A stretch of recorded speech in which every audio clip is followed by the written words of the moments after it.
What's up, guys? It's Mike.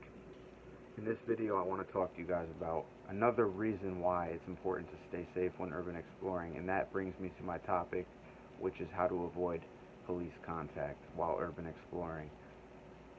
One thing that you can do for starters, when you get to the location that you're exploring, don't park exactly right outside of the property, or I'm sorry, right outside the building or the place you're exploring.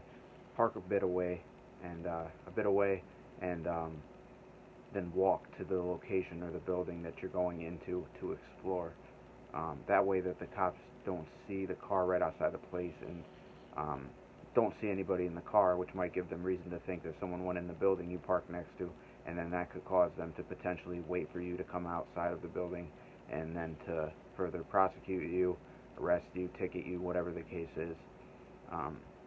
Brings me to my next not topic, but my next solution to stay safe in a way and avoid cops, which is while going in a buddy system. It's always good, and definitely recommend going with somebody, not by yourself, urban exploring.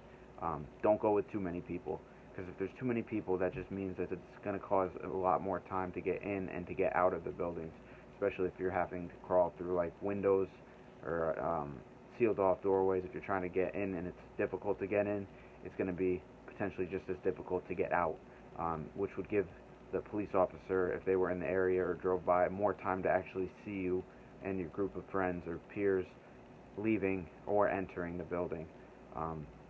So always keep it at minimum 2 people, maximum I'd say 4. I don't even want to go to say 5, but as many people as you have. Just be careful when entering and exiting buildings, and keep a lookout for police.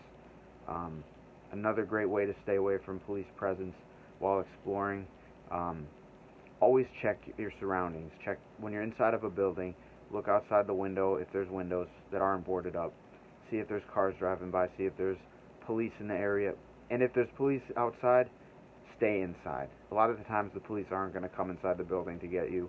But while you're in there, and if you do see a police officer, wait till they leave before you exit the building. Even if the exit is on the complete opposite side of the building, it's important just to wait for them to leave so their presence is no longer there.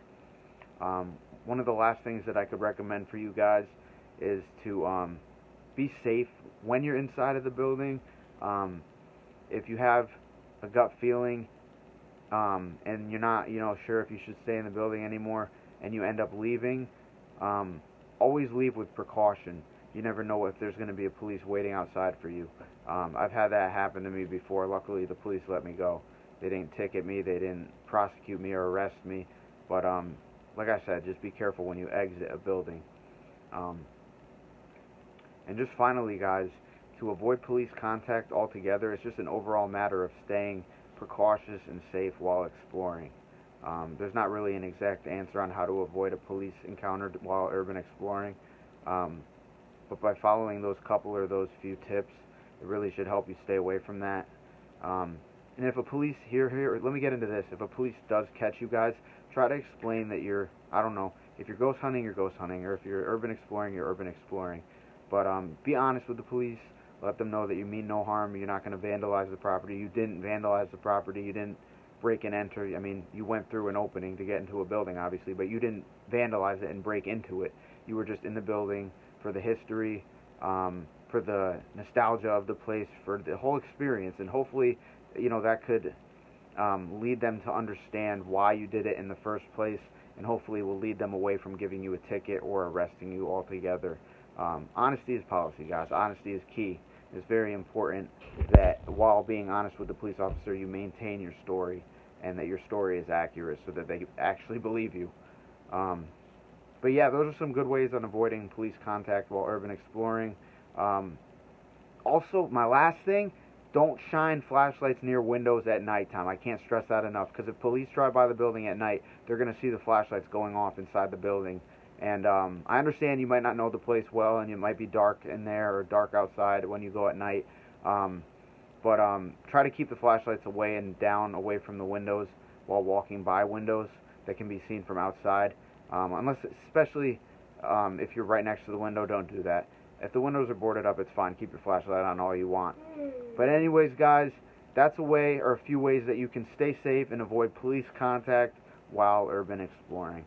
hope you guys enjoyed this brief little video, and I want you guys to stay tuned for more to come. Like this video if you will, drop a comment down below, I love your feedback, and yeah, stay tuned for much more, guys. As always, cheers and ciao. Peace.